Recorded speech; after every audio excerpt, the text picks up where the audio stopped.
bundan daha mı tehlikeli? Bana masal anlatma Nazoras. Senin gibi dikine akar. Bunlar geleceğimizin garantisi olabilir. Yoksa Pontus için mi? Az önce birlikten bahset. Bile konuşmayacaksın. Merhamet et. Merhamet yok. ise önüme ben dolur.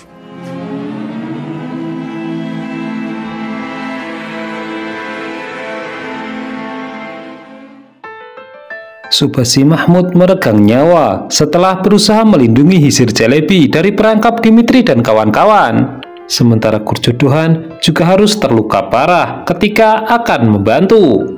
Hal ini semakin menambah kepanikan yang diakibatkan perangkap ini.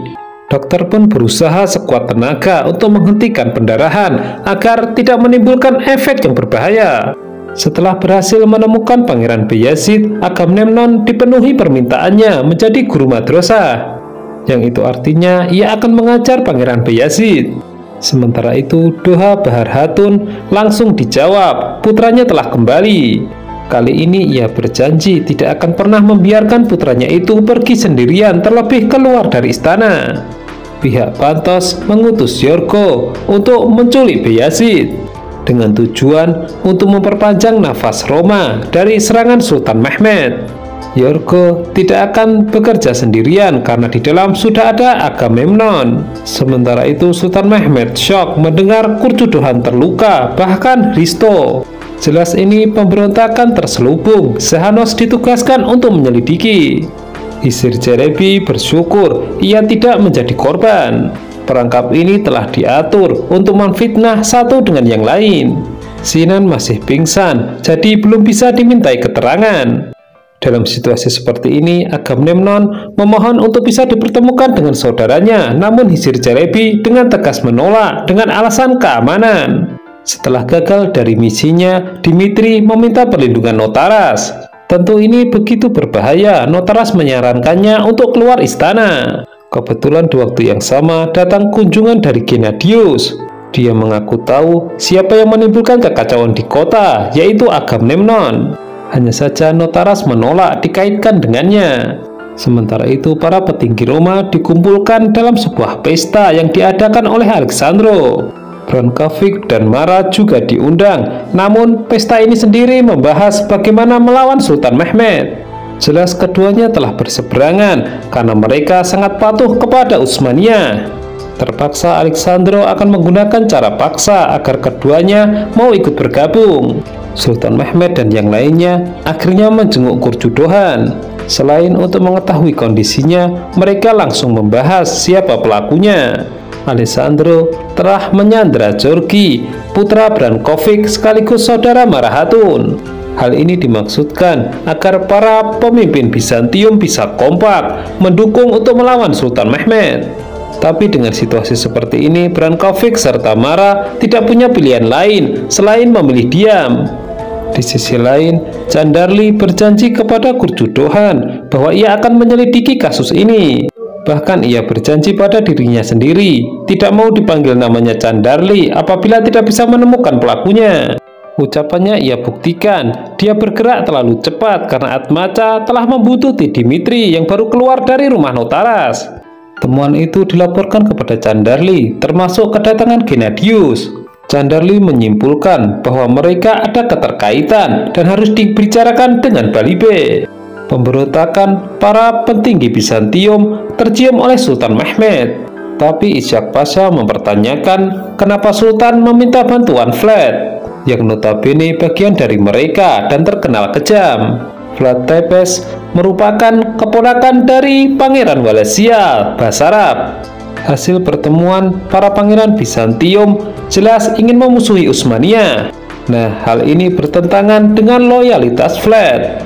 Akibatnya, Basarab disalib oleh keponakannya sendiri yang sangat loyal terhadap Sultan Mehmed. Hingga puncaknya Basarab tidak mampu menghadiri pertemuan lagi. Yorgo berhasil memasuki Istanbul dan menemui Agamemnon. Dia juga memberitahu keinginan petinggi Pontos untuk menculik Pangeran Bayezid. Sehanos mendatangi TKP namun tidak menemukan barang bukti apapun.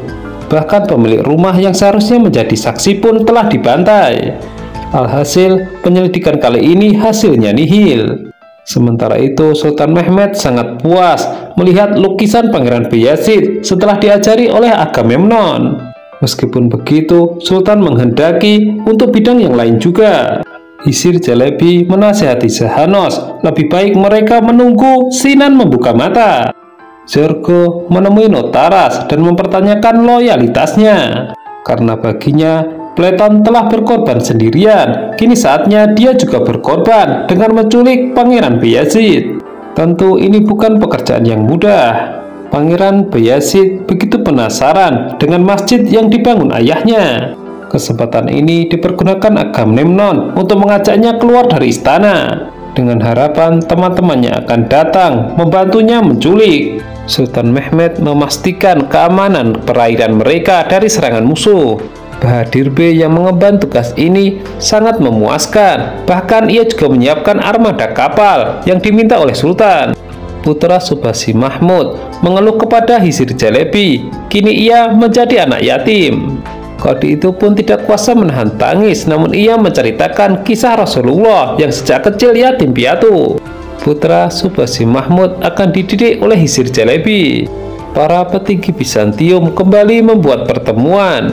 Dikira Basarab datang terlambat, namun kemudian datang berita bahwa dia disalib oleh Vlad. Bahkan ia meminta Georgi dilepaskan, jika tidak maka Alexandro akan dibunuh. Informasi ini membuat pertemuan bubar. Alexandro rencananya akan memindahkan Georgi ke Hungaria. Di sisi lain, Sultan Mehmed mendapatkan informasi bahwasanya Marahatun dan ayahnya kondisinya baik-baik saja. Alasan Sultan menugaskan Vlad karena dia bisa memahami bahasa golongannya sendiri. Sementara itu, Pedro, ajudan dari Alessandro, ternyata sangat tunduk kepada Vlad. Dia membocorkan jalur yang akan dilewati membawa tawanan Georgi. Namun Vlad memastikan lagi bahwasanya Pedro harus loyal kepadanya. Sultan memeriksa lokasi dengan menggunakan anak panah, tempat lokasi yang akan dibangun madrasah. Kenapa ia mempraktekkan panah? Karena ia ingin di sekolah itu diajarkan memanah juga.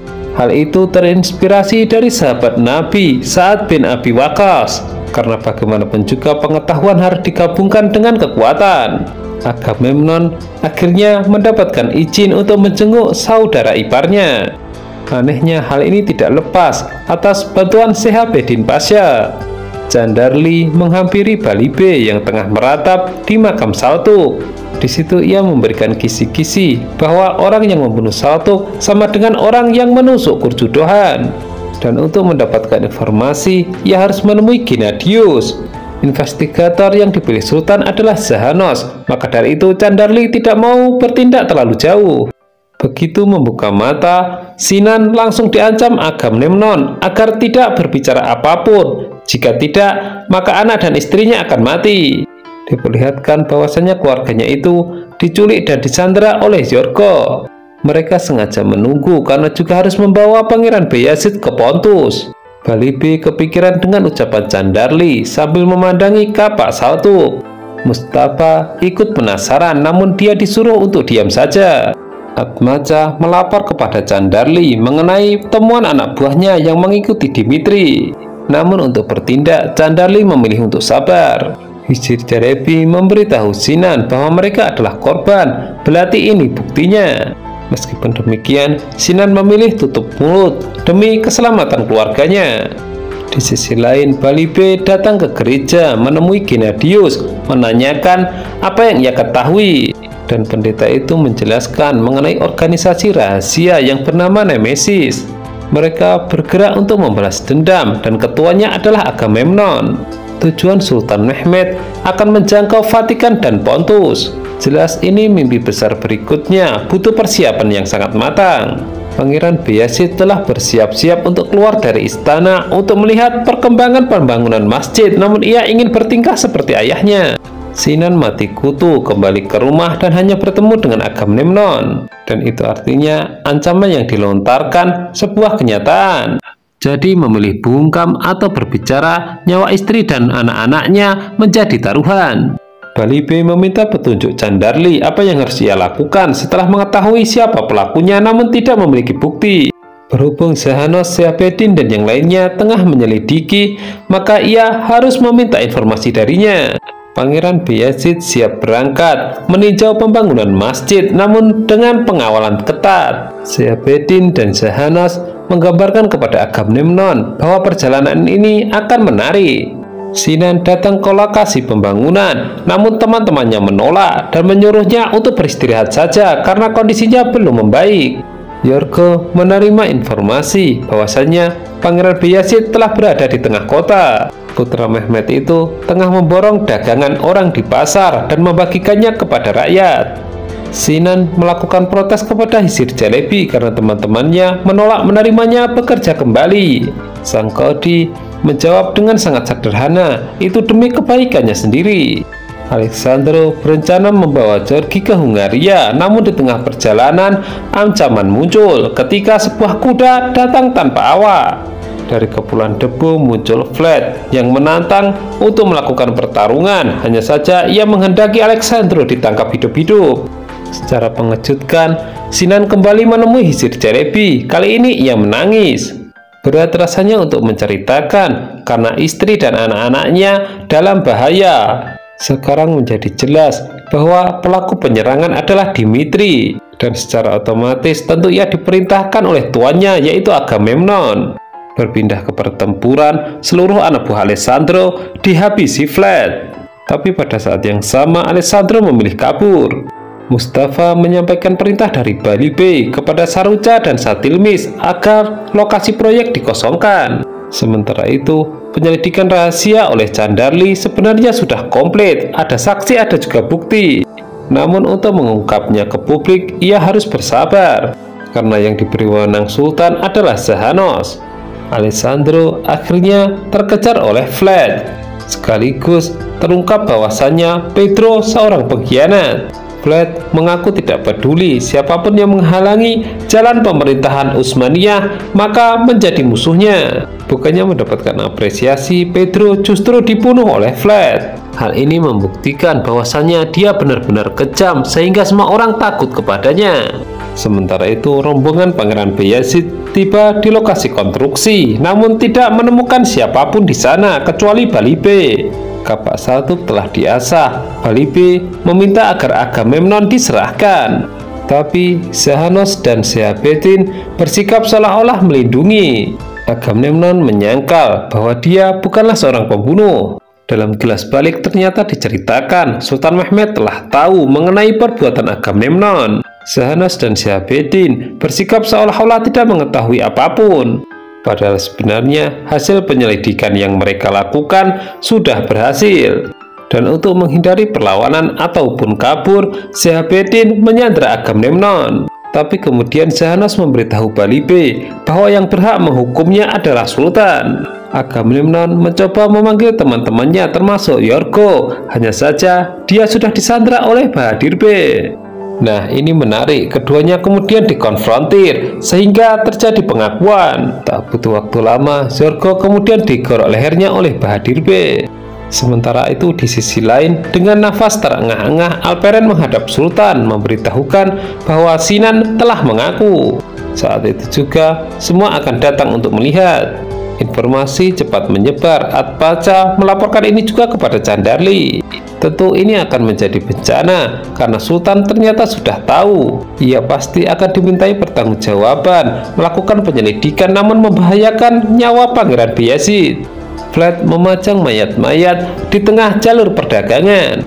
Hal itu dimaksudkan untuk memberikan pelajaran bagi yang berani menentang Utsmaniyah. Di sisi lain, Agamemnon tidak lepas dari murka Sultan Mehmet. Dan tentunya dia tidak bisa membantah apapun karena bukti dan saksi telah lengkap. Organisasi rahasia Nemesis akhirnya terungkap. Sultan Mehmet teringat bahwasanya Bali B ingin sekali membalas dendam, maka dari itu ia diberikan kehormatan memenggal kepala Agamemnon.